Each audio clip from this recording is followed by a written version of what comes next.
One of the reasons your blog isn't getting as much traffic as you want is because you're probably making one of these seemingly subtle mistakes when you're writing your blog content. Andy and I have been blogging for more than 10 years each, and we see these mistakes all the time. And Ryan, you've probably seen this more than I have, but when people have long paragraphs, lengthy introductions, generic photos, things like that, that really ruins a blog post and it ruins your reading experience. So what do you think the first thing you should look out for when you're writing a blog post is? Number one, match the intent of what the reader's landing on your post to learn about. Are you answering a question? Are you teaching a specific skill? Make sure that you're not creating a lengthy introduction that just kind of meanders around to the point eventually, and you hope that people are gonna stick around and actually watch your video or read your post. Be really to the point. So put yourself in the shoes of your reader. What do they want to learn? Get straight to the point. Whether that's having a key takeaway or jumping straight into the meat of your content, there's a lot you can do to meet them where they're at as soon as they arrive. And great uses of this are bolding text or using background colors, especially if you're using the WordPress block editor. You can add a nice little key takeaway area on the top of your post. Really easy way to do that. And also a great way to attempt to get a Google search snippet. And the second issue we see with blog posts is generic images. Everybody is using the same images from Unsplash and even AI images. While those are great for filling in gaps in your article, you definitely want to make sure you have original photography, something you've taken.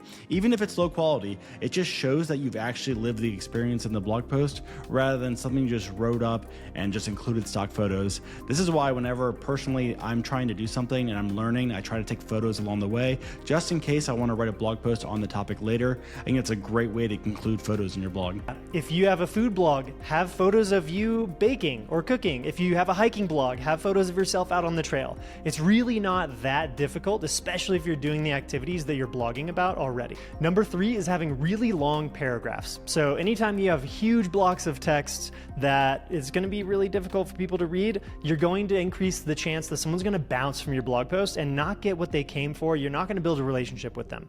So consider breaking up your long paragraphs with formatting stuff. So think about lists, think about images. These are the kinds of ways to really keep someone engaged and keep them going throughout your post. And think about how you actually read blog posts. Like the reason you want to do this is because people are going to skim your blog post and find those keywords they're looking for. And if you have large paragraphs, it's going to just be really hard for people to like analyze what they're looking for. And that's just a really way to make your blog post skimmable. And the fourth mistake that I see bloggers make is not updating their old posts. Now, this is an essential part of having a blog. You could always write new content, but it is essential to go back and look through your old posts and update them, because this is how you're going to rank over time. I've had so many articles over the course of my blogging career not rank, and I'm slowly updating them every year, adding more information, including more context, and eventually it gets on the first page of Google.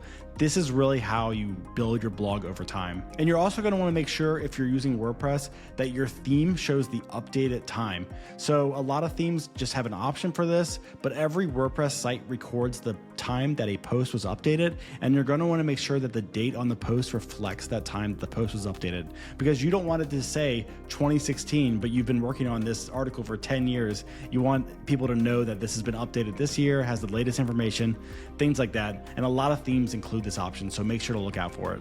Number five is having vague headlines and vague headings throughout your post. So from the headline perspective, you want to really make sure that you're being specific and clear, and you're matching the intent of what the reader has in mind when they land on your post. So if you're answering a question, make sure that your headline clearly reflects that. If you're teaching a process or giving instructions on how to do something, make sure that you really spell that out clearly in your headline.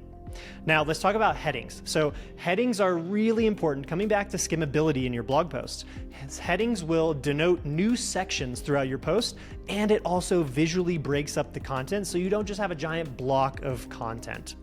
And when you're looking at headings, the important thing to remember here is that you want to be really specific about what a particular section is going to be covering within your blog post. So if you're teaching how to do a specific process, and there are some tools that are relevant to this process, you wouldn't want a heading that just says tools. You would want to have a heading that says tools to do XYZ, or 5 tools you need to do XYZ. That's the kind of way that you can be more specific with your headings and really help people out who are just going to skim your blog post and they're looking for those answers quickly. And these are the 5 biggest mistakes that we see most new bloggers make when they go about writing their blog content. So if you enjoyed this video, check out this one here. You're going to love it.